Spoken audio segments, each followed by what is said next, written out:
Welcome to the Liminal Living Podcast. I am Tom, your curator of conversations. You can put a doctor in front of Tom if that matters to you. If not, either way, welcome. Today we're talking with Dr. Grace Ji-Sun Kim. Dr. Grace is professor of theology at Earlham School of Religion, and she is the author of 21 books, author or editor, so she's done both.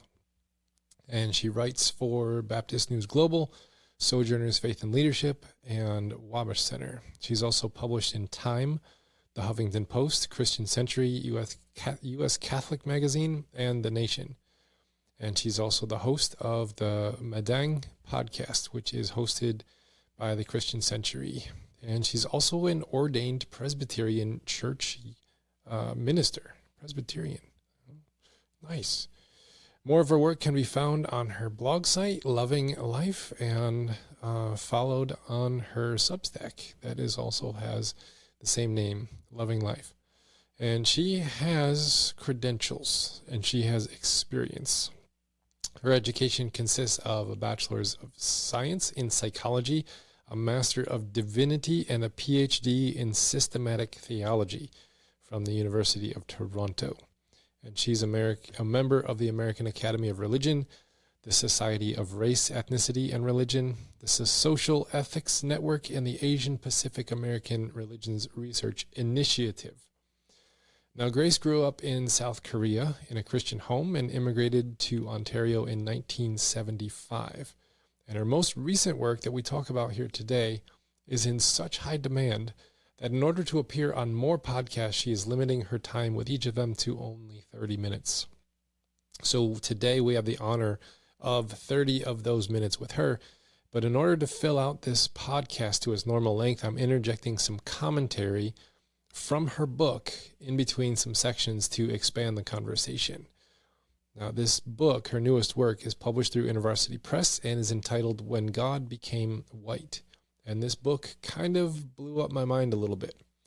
Now, if you're thinking exasperatedly, oh God, another podcast on race, let me pose this thought to you.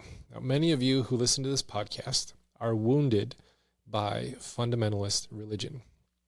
You know, fire and brimstone preaching, sexist misogyny, religious manipulation, psychological trauma, puritanical behavior codes, traumatizing doctrines of hell, excommunications, threats, all that jazz.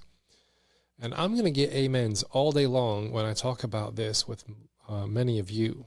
But I'm going to submit to you right now that one of the central pillars of religious fundamentalism that wounded you is colonial whiteness. So when we are deconstructing, we cannot overlook the topic of white supremacy and race, because it undergirds it, it justifies it, and it blinds us to its presence and wounds us all. So this is not a war on white dudes. Colonialism, as Dr. Grace covers in her book, is something that many races over the world have used to build their empires. From the early Roman Empire and their treatment of minorities, of whom Christians were one of many, to the Japanese Empire and their treatment of Korean and Chinese women, to the Eurocentric Empire, and its perpetuating of slavery, genocide of indigenous peoples, and the stripping of treasures and resources from their lands. This is an educational episode about how the social construct of colonialism, empire building, and racism has caused damage to us all. The brunt of that damage is taken by people of color, people with disabilities, and people whose gender and sexual identities don't fit nicely into our categories, namely those who cannot further the power and reach of the empire. But we are all wounded by it. So put on your big boy pants today. I think you're going to handle this conversation. It's a good one. And let's dive into this topic with Dr. Grace. Well, Dr. Grace, welcome to the Liminal Living Podcast. You are on a podcast marathon today, and I'm really happy that you were able to squeeze me in today. Thank you so much for being here on the show today. Thank you so much for having me. It's a pleasure to be on your podcast. I was able to read a lot of your book, and I did enjoy it immensely. It feels like a monumental work of like modern church history, and kind of just like the Jesus and John Wayne is kind of dismantling the patriarchal ties of the faith. It seems like you have really taken head on, and you're kind of dismantling colonialism and whiteness and race from the Christian faith. And it just is I'm really enjoying it. So thank you so much for writing this work. It's really profoundly influencing me. Oh, thank you so much. And thank you for comparing it to Jesus and John Wayne. I think her book is fabulous and an important work. But to kind of compare her with Dismantling Sexism and then me, I appreciate that so much. And thank you so much for enjoying the book thus far. It's a pleasure to be on your podcast. Awesome. Well, I read in your book that names are really important in your Korean culture, and not just for personal identity, but for like providing your family with its roots and identifying different generations within your family. That's something that I learned. I thought was really fascinating. Can you tell me a little bit about your name and who it connects you to? In many Asian cultures, the family is the center of the community. Everything kind of revolves around the family. And so when you have, Asia is so diverse, but in Korea, it's usually a 3-syllable name. So the first syllable is your family name. So in Korea, that goes first. That just shows you the emphasis on the importance of the family, while as here in the Western world, we put the family name last. So, and then it becomes 2 syllables, and one of those two, usually the middle one, will be part of like all the cousins in your family. But it's usually just including the male cousins, but sometimes the female cousins get included. And just by that, we know what generation the cousins all belong to, because sometimes your cousin can be your parents' age or your child's age, especially when you have large families, like 8 children, 10 children, that some of the youngest, they are the same age as, cousin's child. So, that's the importance of these family names. So names mean a lot. And even where I live, some man in the Korean church, he is my dad's age, and he said that he is my cousin because of our names. He can tell which generation we are in. So I find that fascinating. So thank you for mentioning that. I thought that was really fascinating. With trying to dive into some of my own roots of, where I come from and family tree. You look at the last name and you just kind of carry it back as far as you can. But that's just really interesting how your family dynamic, everything is centered around family and generations. And I just really like that.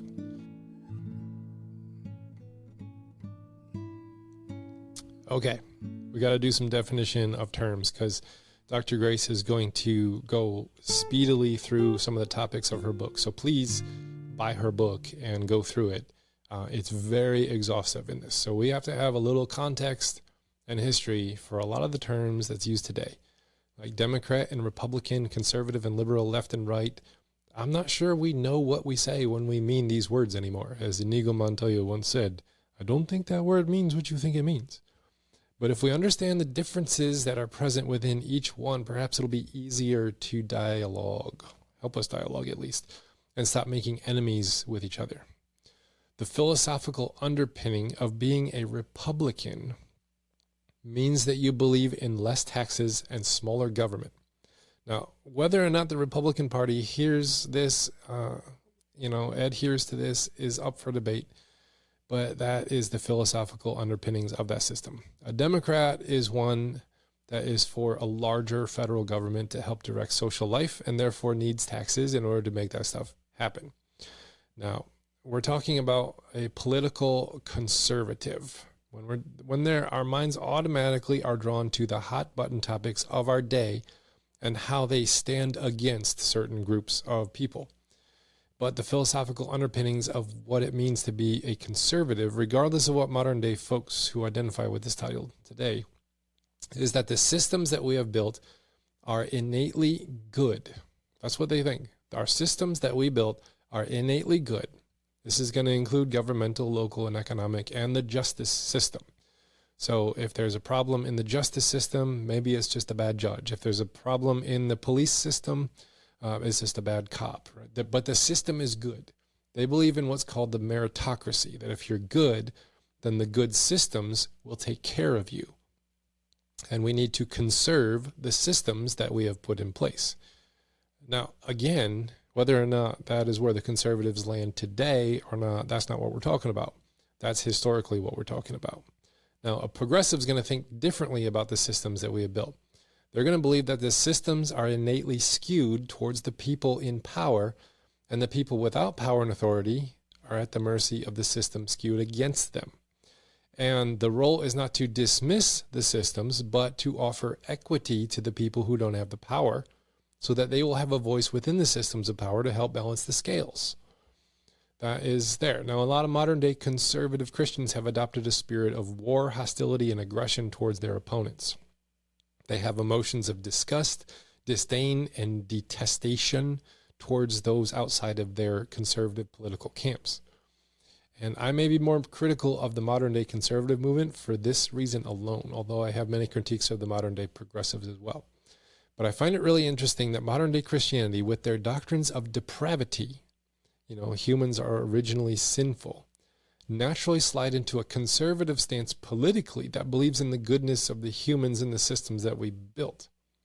So all this contradictory emphasis on the meritocracy, meaning that if you work hard and do good, the good systems are going to have a reward for you, from conservative Christians who claim to hold to the doctrine of total depravity, your sin, sinful, and utter helplessness of humans to do any good, and our utter reliance on God's grace. I find this a little bit weird and contradictory in my brain once I got a chance to sit down and think about it.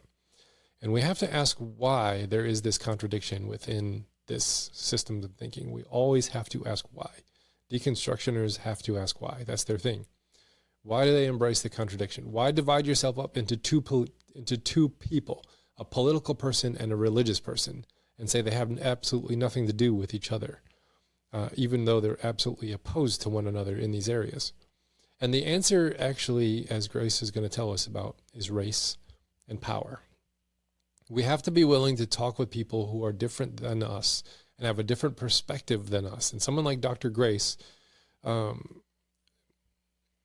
going to confuse evangelical Christians today because she's going to be theologically conservative. I mean, she's got her PhD in systematic theology.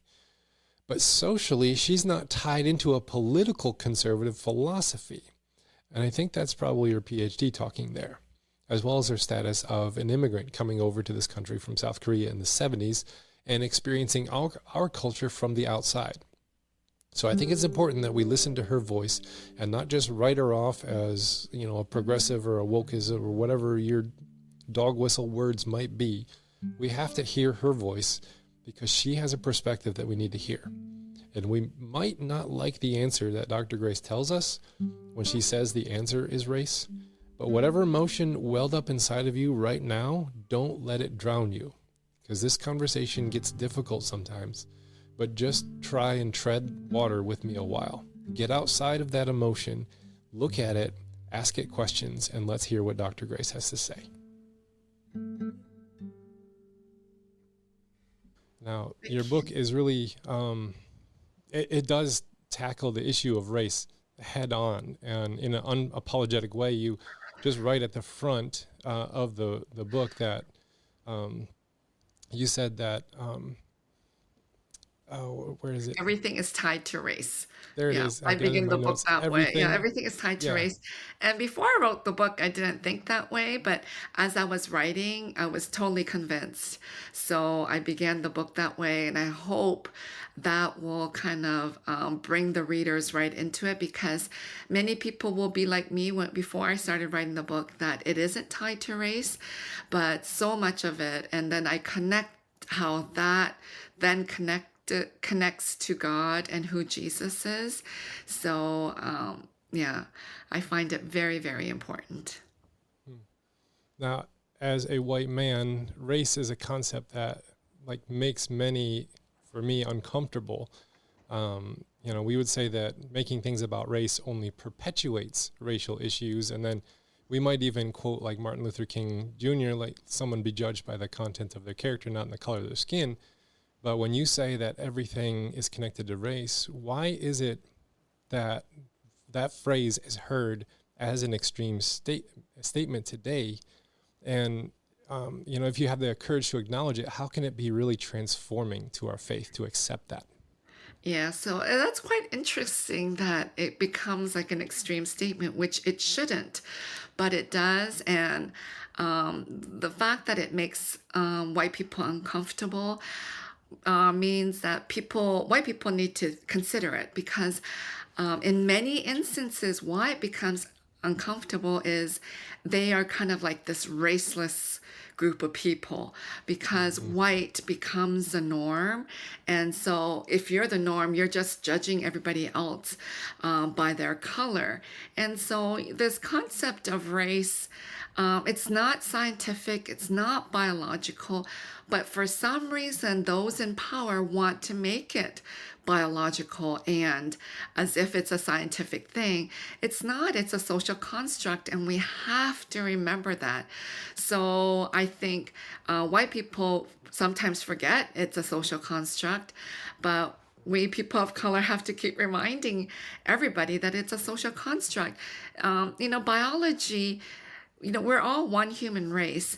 And so to say that someone with darker skin are less intelligent or are less than other people, that goes right against our Christian faith and understanding.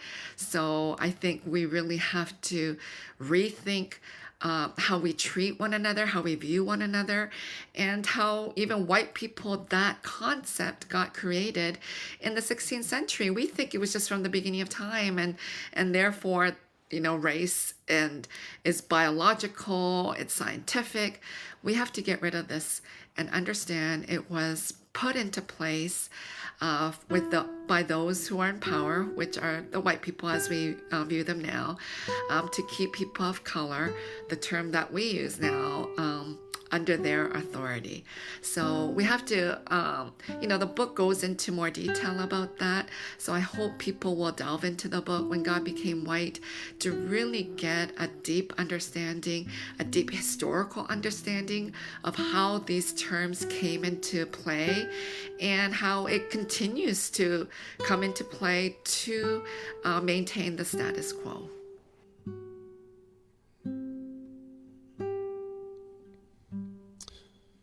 All right, quick story. When I was a teenager, I had a friend whose dad was really, really conservative, both religious and politically. Not only did he idolize Rush Limbaugh, he actually kind of impersonated him with his demeanor. He looked like the guy, talked like the guy, everything. He was aggressive, he was outspoken, and if I'm honest, he was just downright mean to a lot of people. Now, one of the things he taught his son, who was my friend, was that his ethnicity was American. Many of us were doing some family roots research, and we'd say things like, I'm a quarter Irish. I'm an eighth Italian. I'm a, partial Native American roots in there, half English or whatever. My friend's dad said that's all utter nonsense. We're American. That's our ethnicity. So he's taught his son to say that when asked, what are your roots? He's like, I'm an American. Now, what this did was it erased the cultural and ethnic background of their heritage and adopted themselves into a conglomerate of fair-skinned identities that we call white. Historically, Caucasian is a term for people from the Caucasus region of the world, just north of Turkey, namely the countries of Georgia and Armenia, not to be confused with the state of Georgia, but the country of Georgia. So it's right in between Turkey and Russia. Now, in 1775, an 18th century German anthropologist named Johann Friedrich Blumenbach, that sounds about as German as you can get, he wrote a work called On the Natural Varieties of Mankind, in which he classified the human race into 5 races based on, lo and behold, their skull shape: the Caucasian, the Mongolian, the Malayan, the Ethiopian, and the American. And Johann believed that the people from the Caucasus region, especially the Georgians, represented the most physically beautiful humans that existed. And he thought maybe like humans might have originated from this region. So he considered the Caucasus race to be a central point from which other races diverged from.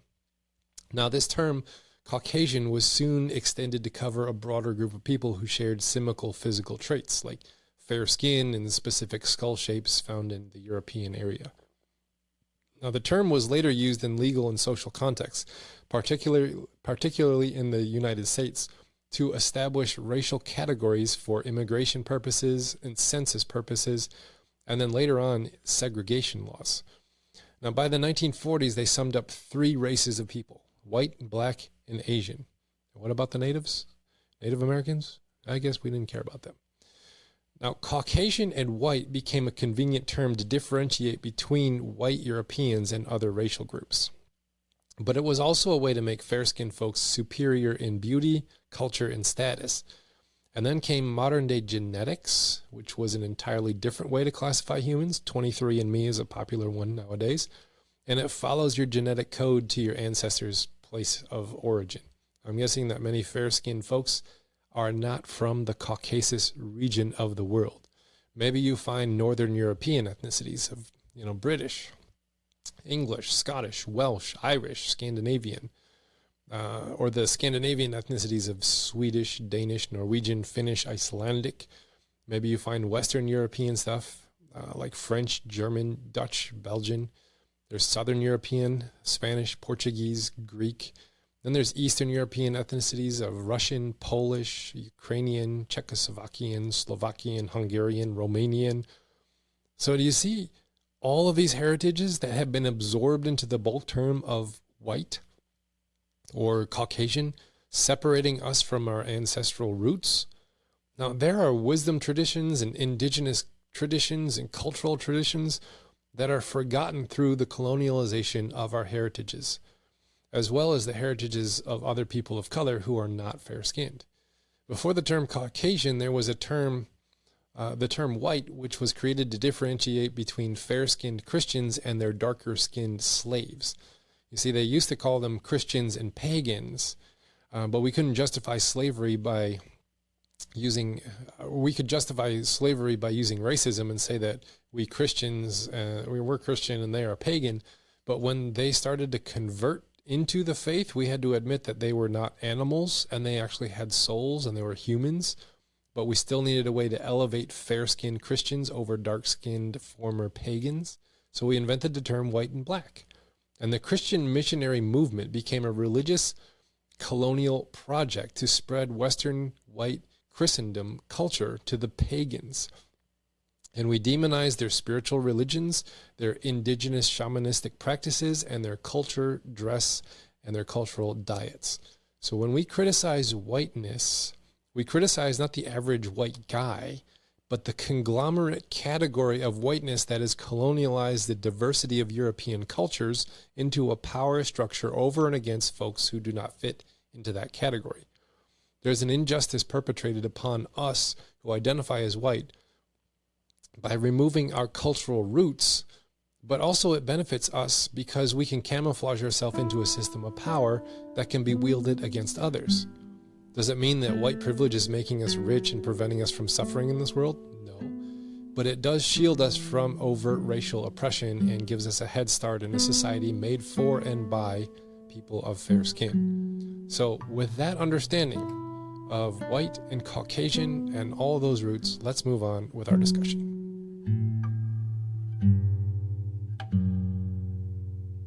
Yeah, your historical breakdown was very exhaustive.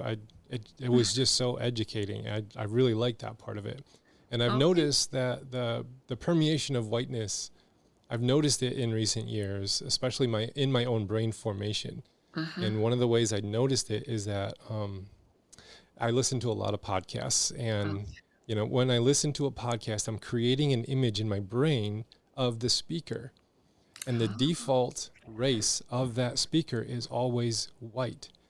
And then when there's a moment where it reveals, maybe the race or ethnicity of the person, that they're not white, I always find myself surprised and then disgusted at myself. And I think that's a product of the social construct of whiteness that formed my brain that says this is the standard.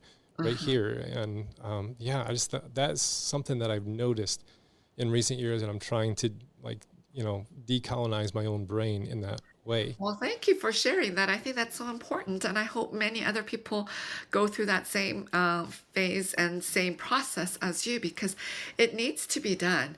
Otherwise, we're never going to be able to dismantle this racism, which is systemic. It's in our schools, in our culture, in our churches. It is everywhere. So unless people go through that process that you have gone through, I think it's going to be really, really hard for us to dismantle racism, which is deadly.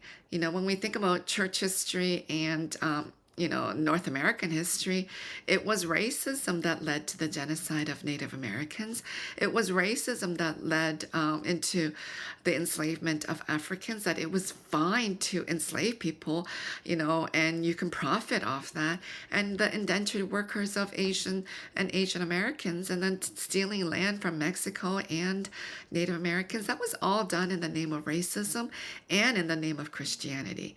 So, we have to recognize these evils, name it as sinful. I think in the church we get so scared about, it's not nice. We use that term for evil and sinful actions, but we have to start naming it if we're going to dismantle it and work towards a kingdom of God that embraces everybody. Mm-hmm. I think one of the helpful things that you did was you kind of made this distinction between a Caucasian person and then the term whiteness. Uh-huh. And, when I have these conversations on my podcast, I will have friends, call me up and say, there you go again, making me feel bad for being a white person. And that's because that they're mixing up the whiteness term with the identity of being Caucasian. What would you say is the difference between a person of Caucasian race and the term whiteness? Yeah. So white people, that term came up in the 16th century to classify and differentiate slave owners and the enslaved, because the term Christian wasn't working anymore, because a lot of the enslaved Africans started to become Christian. So you needed another term. So I think white people have to recognize that it is a created concept to identify a certain people that have fair skin. And that term changed, like who was included and who was not included. I write in depth in the book. So it wasn't like, overnight everybody European was white. No, certain people weren't considered white. So it's not a fixed term, and it will continue to change depending on who stays in power. So that's one side of, the different people, the different color, Black people, Asian people, Hispanic and white people. And these can be very fluid, depending on who is talking and what century we are living in. And then the concept of whiteness is a social construct too, that allows white people to embrace white supremacy, white privilege. So it is totally different. White people are a group of people, but whiteness is a concept that allows this to happen and allows the oppression and the marginalization of people of color. So as a person of color, I'm not hating white people. I'm hating this concept of whiteness, which continues to marginalize people like me, continues to oppress, continues to murder. That's why we have Black Lives Matter, because this concept of whiteness, which privileges and says, certain people are better than others. Certain people can become more richer than others. It's like all these economics, understanding, even theology is all tied in. And so that way, whiteness is a very destructive term. And so if we're going to fight racism, we have to kind of fight this social understanding of whiteness that elevates one group over all the other people of color. So, as we're fighting racism, we're not fighting white people, we're fighting the systemic social construct understanding of whiteness.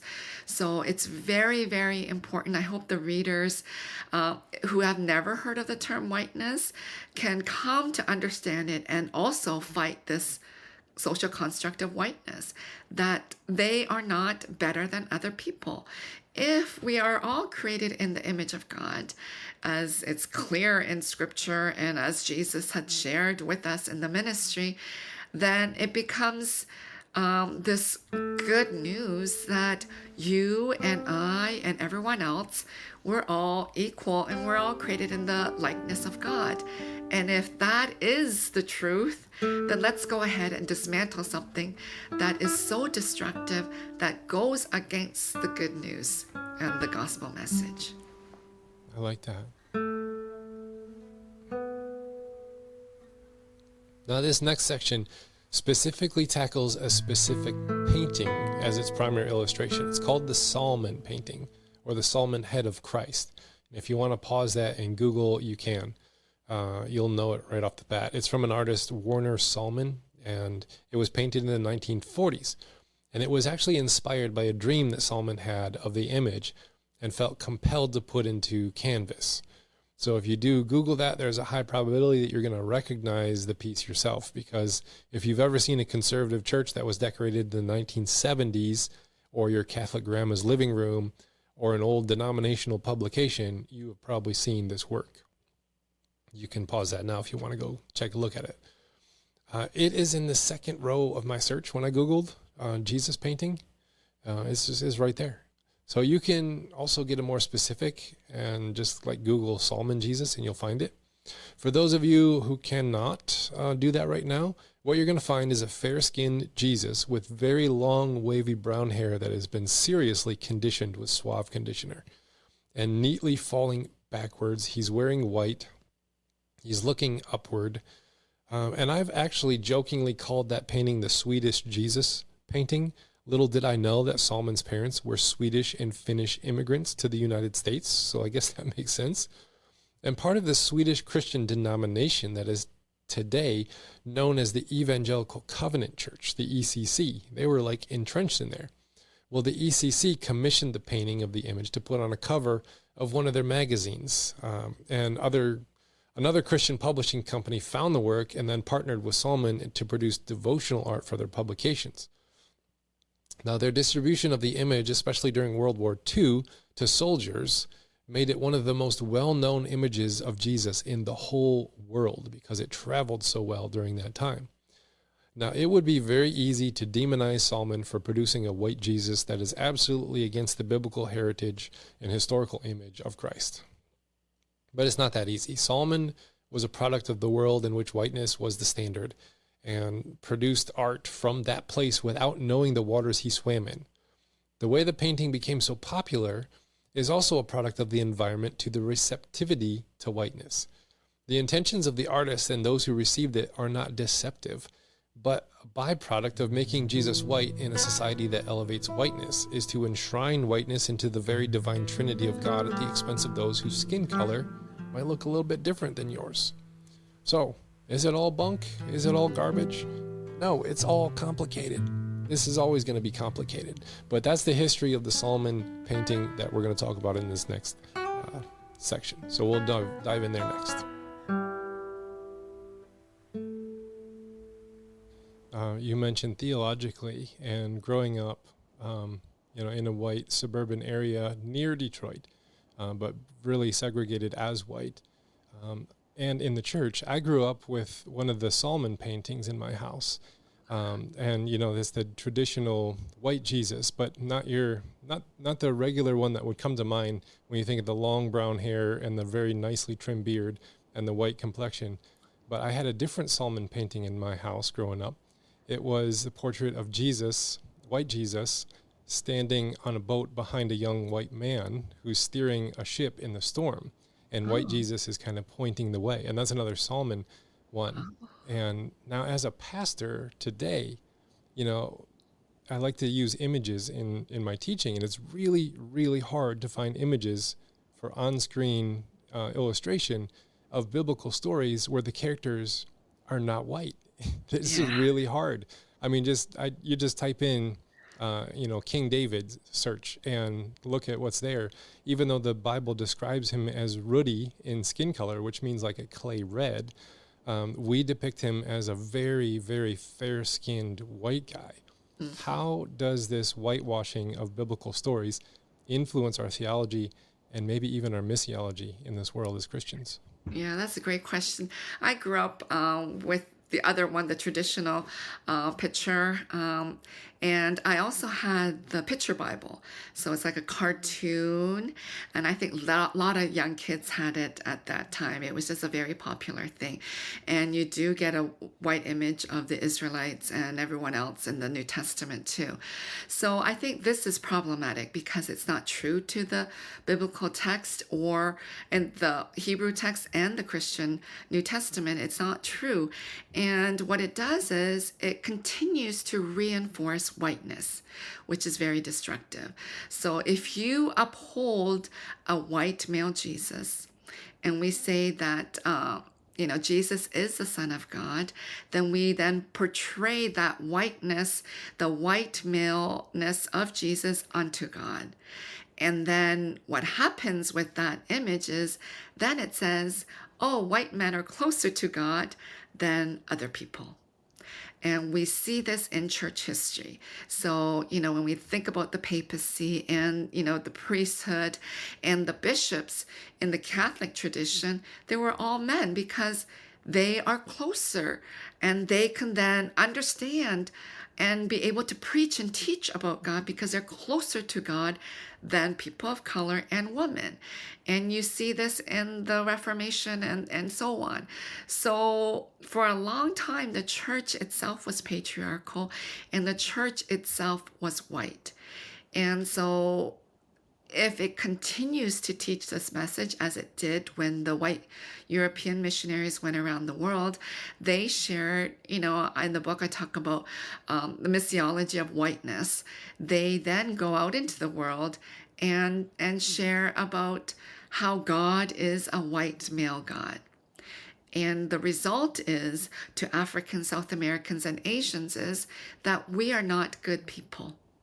The missionaries told that over and over again, that we weren't as intelligent, we were backwards, we were barbaric, we were lazy, we just can't do things as well as the Europeans because Europeans are the superior people.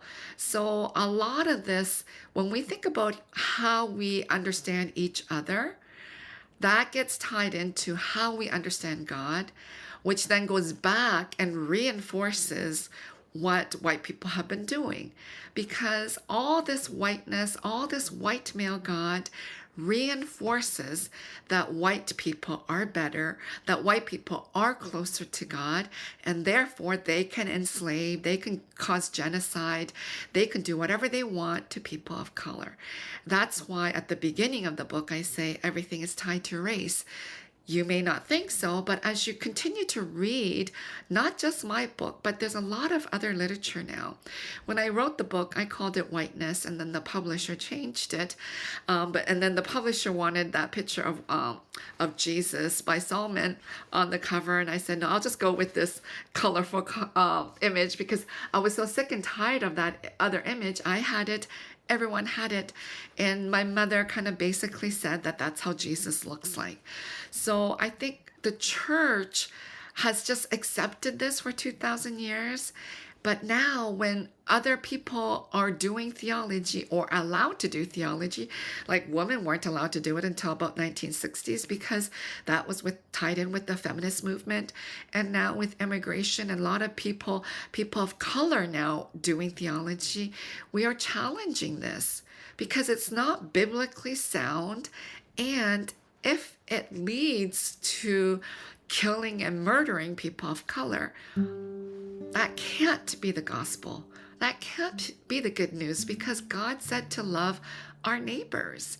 So I hope the church here, especially in the U.S., re-examine their own understanding of who God is. And if it's tied to whiteness, if it's tied to white supremacy and white privilege, we need to do something about it. Yeah.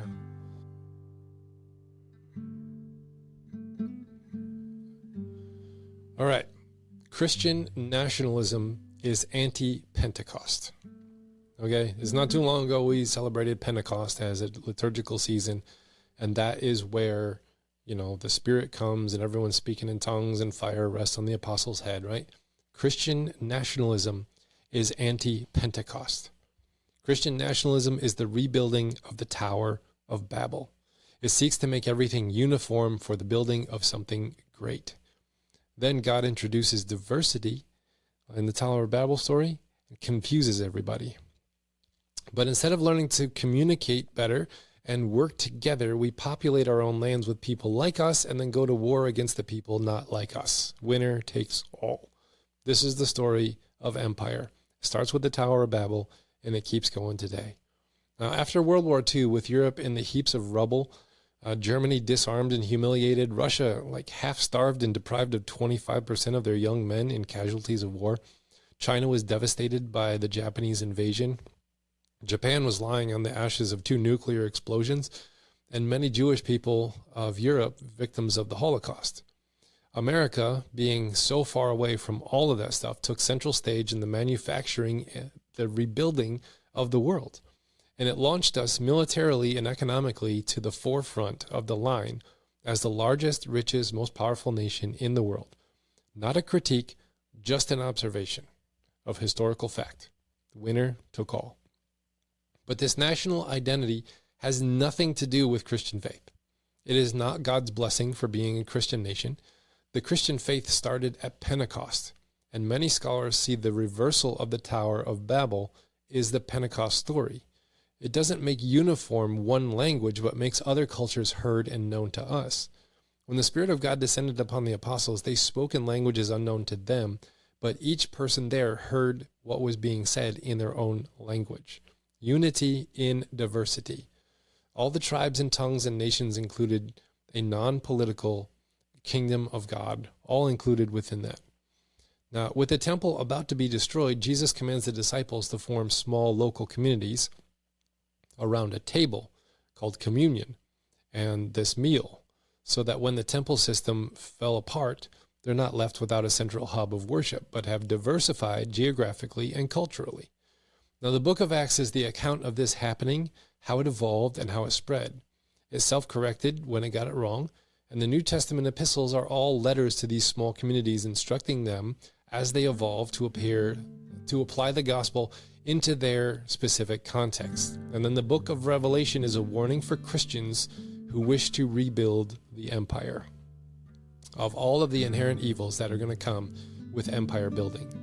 Now, these communities operated as an oppressed minority within the Roman Empire until Rome adopted Christianity as the national religion. And then the creeds were written to provide uniformity of belief. Now, I am absolutely unsure of the role of the creeds going forward. Not that we adhere to them now anyways, but I do ask Grace what she thinks, and she offers some of her wisdom to guide us going forward.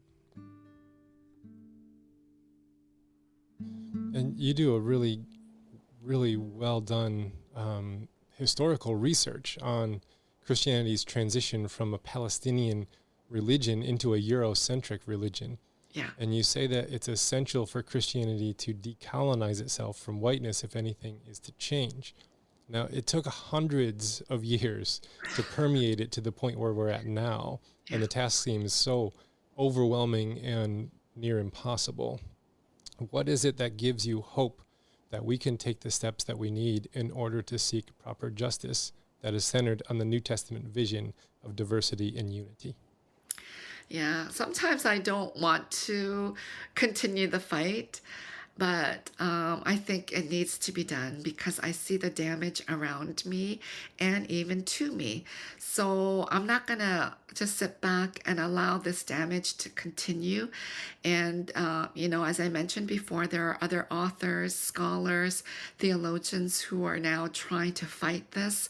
And I need white people to be in solidarity. I need people like you and others to be in solidarity with all of us to fight it because it is for the good of all humanity. I mentioned white privilege. Yes, white privilege, but then white people also get damaged by doing this themselves. So I think it's for all humanity. So I hope everyone will be seeking the truth, seeking the core gospel message, and fight this. And we can do this in hope. For me, one of my other books is called Hope in Disarray. So I hope your listeners will get this new one, When God Became White, and any of my other books. And Hope in Disarray, I don't talk about hope as this optimism. And I think like the non-Christian kind of culture ties it together. Hope means optimism. And so I think we get that kind of definition or notion of hope. But if you look deeply in scripture, hope is more of this notion of being anchored in Christ, and that anchoredness in Christ, being stabilized in Christ, moves us to work for justice. So one of the early church symbols and images was, I think most people are familiar with the fish. So they would draw the fish, and when they were being persecuted, everybody knew then the other person was a Christian. The other was an anchor. Anchor was a very popular symbol for Christians to recognize each other, because Christians believed, there were already biblical stories of Jesus, out on a boat with the disciples, and a storm came and Jesus calmed the storm. So this being anchored in Christ then gives us this hope to work towards justice. So I'm not going to sit back. I need this hope, and I think all of us can get this hope. And that hope thrusts us and encourages us and pushes us to work for justice. And this racial justice is, one of my other books is called Intersectional Theology that I co-wrote with Susan Shaw. And in that book, we're discussing how all these injustices intersect. So racial justice, injustice, gender injustice, climate injustice, economic injustice, all of them intersect with one another. So if we are dismantling whiteness and dismantling racial injustice, then that in itself will help us to work towards gender justice and climate justice and economic justice, because they are all intersecting, they're all intertwining. They're not these silo issues, but they intersect and they continue to oppress people of color and women of color. Yeah. I think that is, hope is like doing something not with optimism, but because it's worth doing it and it's a worthy cause. And I think so. Yeah. I had one more question for you. I know our time's running short here, but we, like the colonization method, used a lot of creedal writings to develop uniformity, trying to get everyone stripped of their beliefs and adopting new beliefs.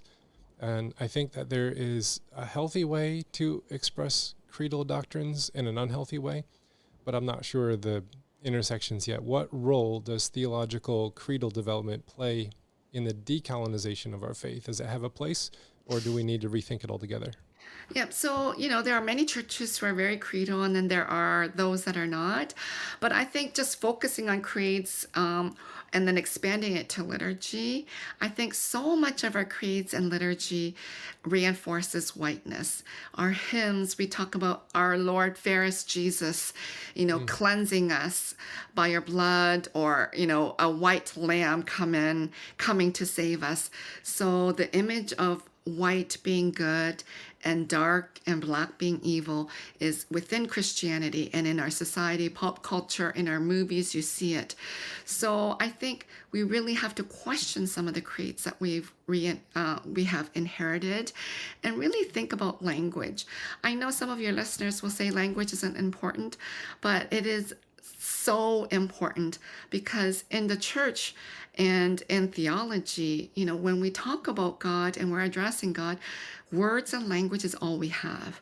We're not in a science class where I can bring in a cat or a frog and dissect it and see what's inside the cat or a frog or anything else. We are talking about the divine. We're talking about God whom we cannot see visibly and cannot bring into a classroom or in the church. So we only have words. So words are crucial. People fought over words during the early church, coming up with creeds. People, women were burned at the stake because of their words and so forth. So words are so important. So we have to kind of seek new language. And I get into that in the book of talking about God that will be non-gendered and non-racialized. I think that will help us. And so when we're thinking about prayers on a Sunday morning or any kind of liturgies throughout the week, we may want to think of these non-gendered, non-racialized metaphors, words, and languages to talk about God. And we find them in the Bible too. So it's biblically sound. You can retrieve them from our traditions.